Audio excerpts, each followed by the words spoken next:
Segunda leyenda de la bruja de Hidalgo. En el estado de Hidalgo cuenta la gente que las brujas son mujeres que en las noches de mayor oscuridad se convierten en guajolotes sin una pierna.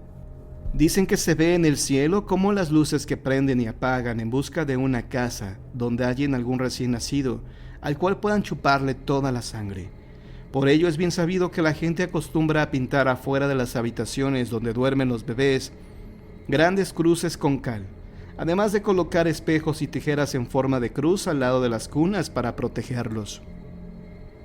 Uno de los muchos casos de brujas que sucedió hace muchos años y de los cuales mi papá me contó, dice que en un cuarto de adobe alejado del pueblo de Singilucan vivía un señor junto con su esposa. Él era conocido entre la gente por su trabajo, aunque de su esposa se corría el rumor de que era bruja, cosa que el señor ignoraba. Un día sus amigos le comentaron a él lo que la gente decía y también le dijeron que la comida que llevaba a su trabajo estaba hecha con sangre de recién nacido, por lo que lleno de dudas decidió tenderle a su mujer una trampa y confirmar si aquello que le habían dicho era cierto. Así que ese mismo día llegó a su casa diciéndole a su mujer que estaba tan cansado que iría a dormir.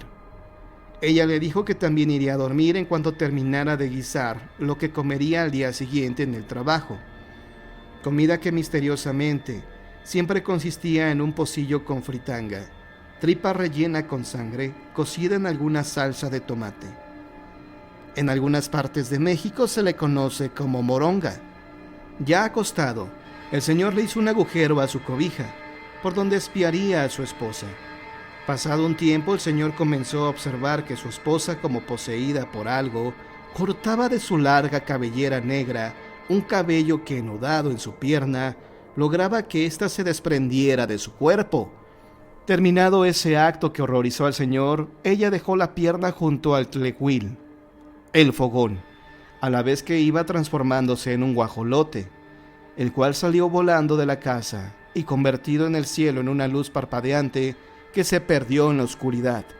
Aterrado por lo sucedido, pero a la vez indignado por la traición de su mujer, el señor quemó la pierna echándola al tlehuil, al fogón, y decidió esperar desde su escondite. Ya cerca del amanecer, la pieza se iluminó al regreso de la bruja, que traía consigo sangre de niño dentro de una tripa para cocinar la suculenta fritanga que comería su marido en el trabajo. Al convertirse el guajolote en mujer, esta comenzó a buscar con desesperación su pierna, pero jamás la encontró.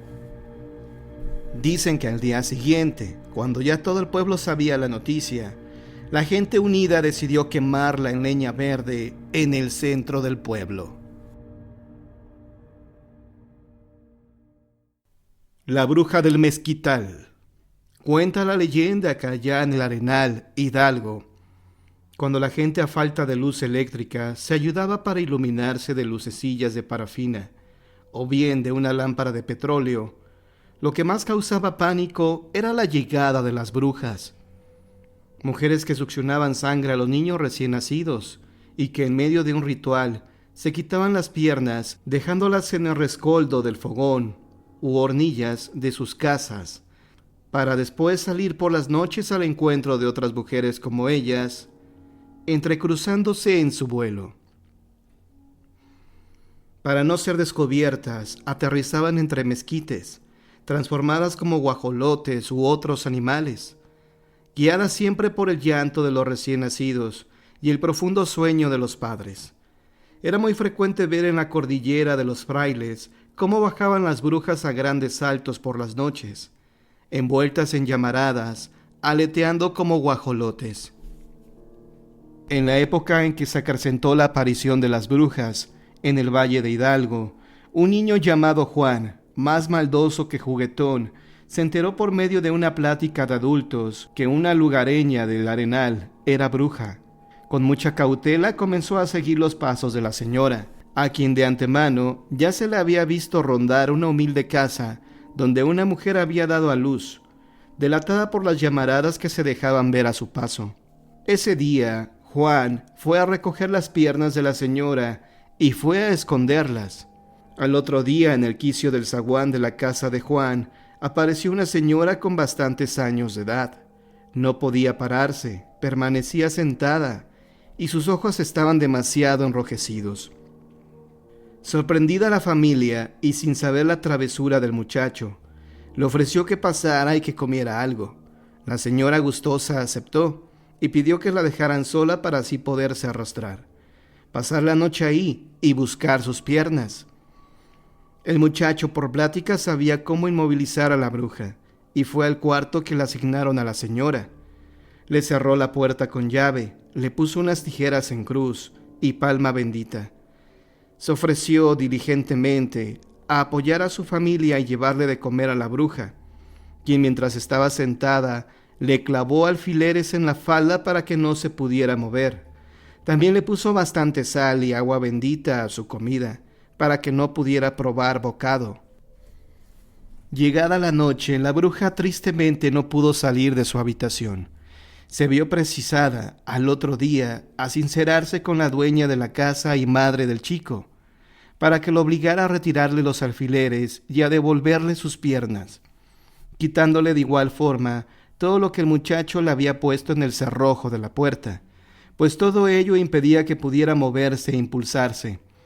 Incluso difícilmente podía hablar, pues solo, a similitud de las lechuzas, pronunciaba como canto las palabras cucurucu, cucurucu, cucucucurí.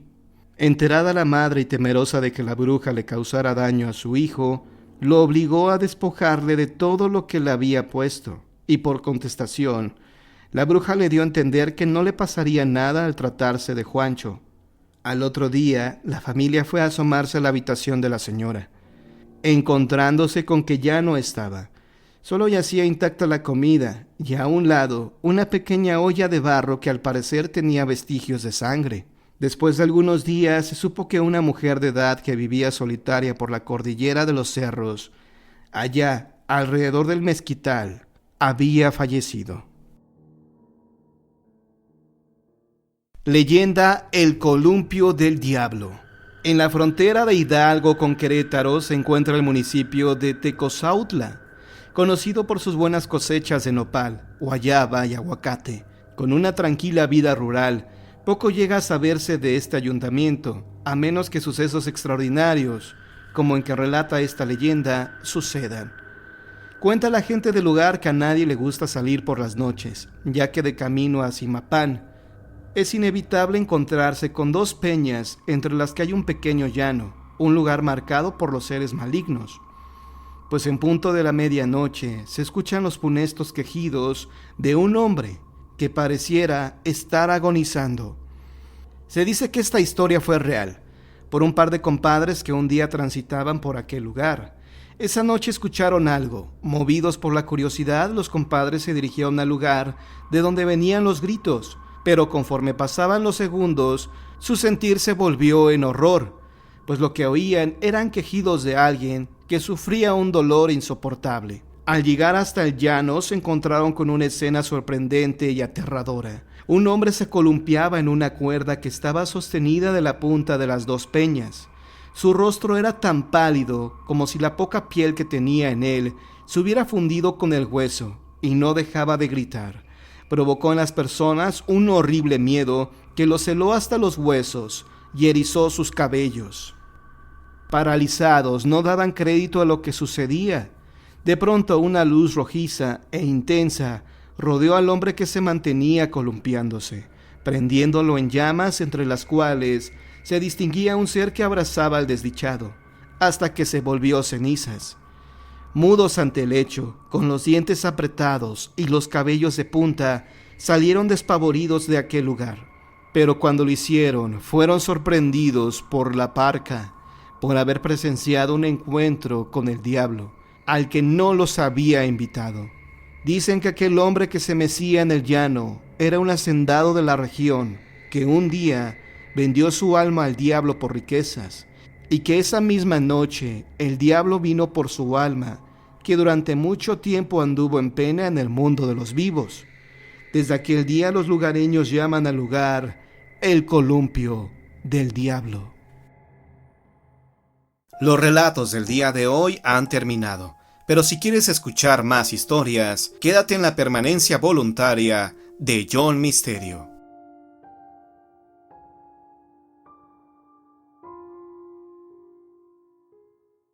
La Casa de las Brujas. El edificio de la colonia Roma en el que habitaron el sufrimiento y varios decesos. Ella operaba a corazón abierto con un solo cuchillo como instrumento quirúrgico. Trasplantaba órganos, extirpaba tumores con sus manos y mantenía con vida a enfermos terminales. Esta bruja, de frente abombada y un ojo velado por una membrana blanca, fue una de las curanderas más famosas de la Ciudad de México. Pachita, como era conocida, esta cirujana psíquica también fue acusada de varios crímenes y señalada como una bruja que solo torturaba a sus pacientes.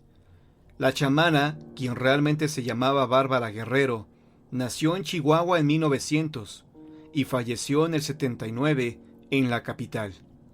Pero el rastro de sangre, gritos y dolor que dejó es inolvidable. Algunos creen que salvó más vidas que cualquier cirujano certificado, y que al operar con solo la luz de unas velas y sin ningún tipo de equipo médico, se trataba de una mujer extraordinaria. Otros afirman que se trató de una charlatana, que lo único que logró fue convencer a los otros de que los curaría. Y finalmente, los más supersticiosos aseguran que se trató de una de las brujas más poderosas de la historia. Esta leyenda mexicana también formó parte del aquelarre que se reunía en la Casa de las Brujas. Este lugar, escondido detrás de enredaderas y árboles sobre la colonia Roma, resguarda un sinfín de misterios y crímenes sin resolver. El enigma del edificio no solo resulta de su impresionante construcción, la cual posa en la esquina de Durango y Orizaba desde hace un siglo, sino de todas las historias que sus paredes testificaron. La oscura e imponente fachada de esta mansión construida en 1908 fue sede de numerosos y sangrientos actos de violencia, tortura y muerte. Al menos eso narra la ficción de Sergio Pitol, Desfile del Amor, obra en la que el autor rescata algunos hechos, personajes históricos y, por supuesto, la alucinante arquitectura del lugar, para combinarla con su imaginación. La ficción de Pitol convirtió esta edificación de antaño en la cuna de espeluznantes mitos sobre un grupo de brujas que vivían dentro del ecléctico edificio. La razón por la que esta casa parecía estar conformada además de un estilo arquitectónico es porque el Gran Castillo ha sufrido de diversas remodelaciones. En 1942 el reconocido arquitecto mexicano Francisco J. Serrano se encargó de trasladar la corriente Decó a los interiores del edificio. Estas modificaciones convirtieron la Casa de las Brujas en una extraordinaria muestra de arquitectura que desentona con el resto de la colonia Roma, misma que en su mayoría se fue edificando a partir del estilo afrancesado que caracterizó a la época. Además de la combinación de varias tendencias pasadas y relativamente modernas, esta mansión cuenta con diversos palcos, desde los que se puede apreciar el parque frente a ella. Estos balcones pertenecen a los distintos departamentos que ahora se rentan. De hecho, el edificio es uno de los más cotizados y codiciados de la colonia Roma, pues fusiona una fachada de tabiques, clásica de los suburbios ingleses durante la Revolución Industrial, con la irrepetible forma cónica de una de las columnas de su techo. Las ventanas le dan un aire onírico al edificio. Parecería que estas son varios ojos que vigilan al transeúnte.